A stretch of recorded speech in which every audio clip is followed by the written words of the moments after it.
युवा है बदलाव। सम्मेलन के माध्यम से आज कांग्रेस ने कैथल विधानसभा सीट पर भाजपा को करारा झटका दिया है। इस सम्मेलन के माध्यम से रणदीप सिंह सुरजेवाला ने साबित कर दिया कि इस बार कैथल का युवा बदलाव चाहता है। इस कार्यक्रम में कई युवाओं ने विभिन्न पार्टियां छोड़कर कांग्रेस पार्टी ज्वाइन की। कार्यक्रम में रॉकी मित्तल ने समा बांध दिया और युवा उसके गीतों पर झूमते नजर आए। कार्यक्रम में युवा नेता दीक्षित गर्ग, गुरदीप ढांडा, सोनू सेठ, दीपक भैरा सहित सैकड़ों युवाओं ने रणदीप सुरजेवाला में आस्था जताई। इसके बाद सुरजेवाला निवास पर जेजेपी के कुरुक्षेत्र लोकसभा प्रत्याशी रहे पालाराम सैनी, कैथल नगर परिषद 31 वार्ड के विकास सौदा ने भी अपने समर्थकों के साथ कांग्रेस की सदस्यता ग्रहण की। सुरजेवाला ने भाजपा को एक और झटका देते हुए भाजपा प्रत्याशी लीलाराम के मुख्य साथी मुकेश जैन को भी अपने साथ मिला लिया। देखें राज्यसभा सांसद रणदीप सिंह सुरजेवाला ने क्या कहा। हरियाणा में बीजेपी की सरकार ने 10 साल में युवा के अधिकारों पर, बोल हमारी लड़कियां हो हमारे लड़के हो, उनके अधिकारों पर कुठाराघात बोल रखा। हिंदुस्तान में सबसे ज्यादा बेरोजगारी की दर अगर आज कहीं है तो दुर्भाग्य से हरियाणा प्रदेश में। क्या आप किसी ऐसे प्रदेश के बारे में सोच सकते हैं जहां बेरोजगारी की दर 40 और 42% हो, जहां बीए पास और एमए पास के अंदर बेरोजगारी की दर 50 और 52% भी हो, जहां दर की ठोकरें खाने पर प्रदेश की बेटियां और बेटे मजबूर हो पर सिंहासन पर बैठे सत्ताधारी हुक्मरानों को उनकी सिसकियां सुनती ना हो। 3 दिन पहले के अखबार में हरियाणा में छपा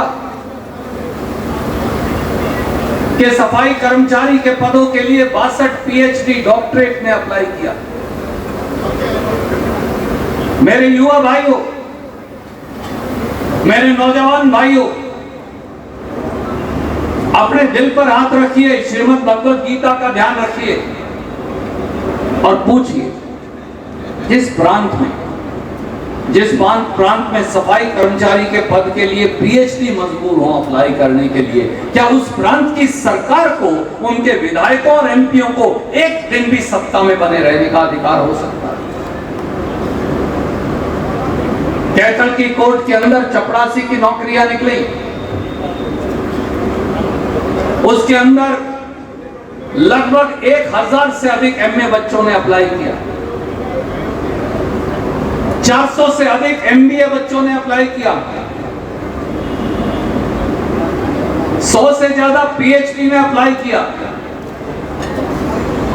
और मैं तो दंग रह गया जब एमबीबीएस बच्चे ने भी अप्लाई कर दिया चपरासी लगने के लिए।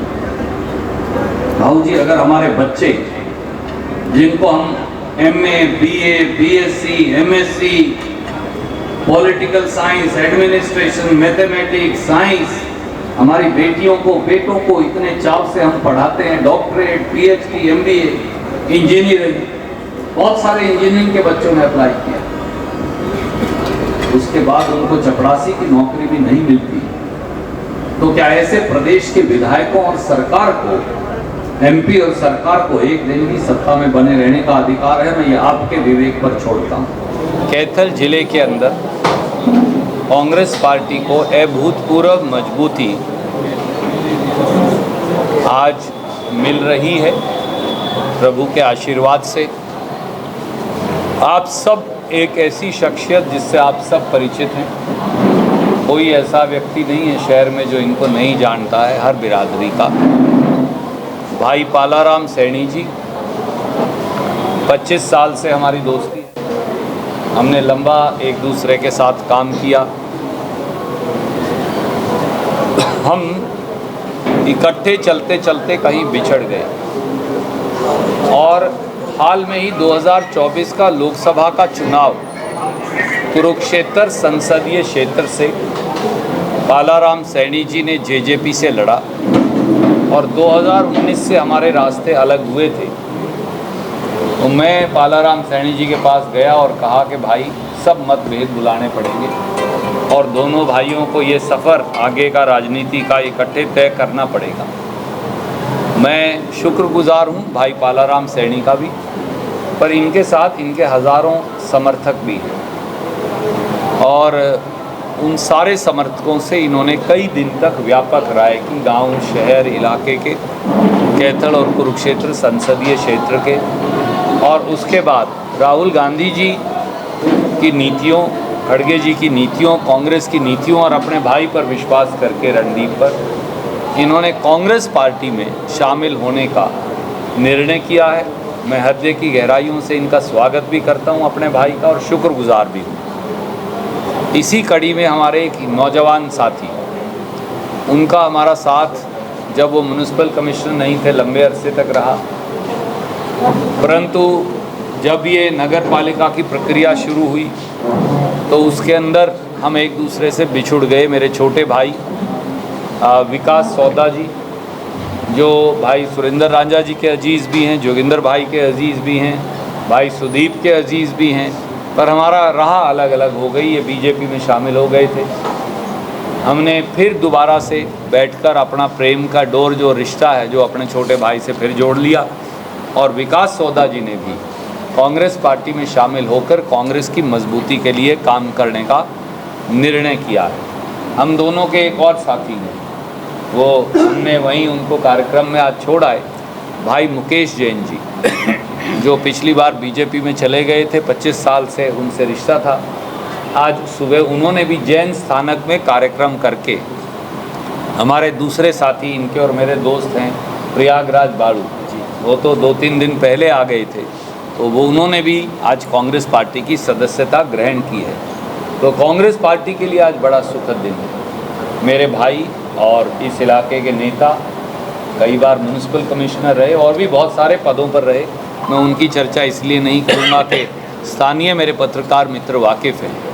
उन्होंने, मेरे छोटे भाई जो हैं विकास सौदा, म्युनिसिपल कमिश्नर वार्ड नंबर 31, और हमारे साथी मुकेश जैन जी ने आज कांग्रेस पार्टी के अंदर शामिल होकर न केवल मेरी पर पार्टी की नीतियों में पूरा विश्वास जता समर्थन देने का निर्णय किया है। मैं हृदय की गहराइयों से आपका स्वागत करता हूं। मैं मेरे भाई डॉक्टर सुरजीत सैनी जी का भी धन्यवादी हूं कि इनका भी और मेरा भी, दोनों का हमारा लगातार प्रयास हमारे भाई के साथ रहा। बिशनगढ़ गामड़ी का ये पूरा इलाका जो है ये महत्वपूर्ण है। इनके साथ साथ कोलू खणोदा जी और सरदार धर्म सिंह जी, राजकुमार जी, अश्वनी जी, तनुज जी, रवि सैनी जी, दर्शन सैनी जी, राजेश सैनी जी और भाई विकास के साथ शिवा सहसी और सैकड़ों और साथी हैं और हज़ारों साथी भाई साहब के। आज हमने उन्हें बुलाया नहीं। मुझे ये लगता है कि ये सुखद संदेश हरियाणा में आने वाली 3/4 से अधिक बहुमत से बनने वाली कांग्रेस की सरकार की ओर इशारा करता है और हमें ये विश्वास है कि इतनी शक्ति और इतना गठजोड़ और इतना भाईचारा मैंने शायद कभी 2009 के चुनाव में भी नहीं देखा, जो इस बार दिख रहा है। और ये दर्शाता है कि भारतीय जनता पार्टी पूरे हरियाणा में तो 10 के आंकड़े से कम पर सिमट जाएगी और अधिकतर क्षेत्रों में बीजेपी की ज़मानत जब्त होगी।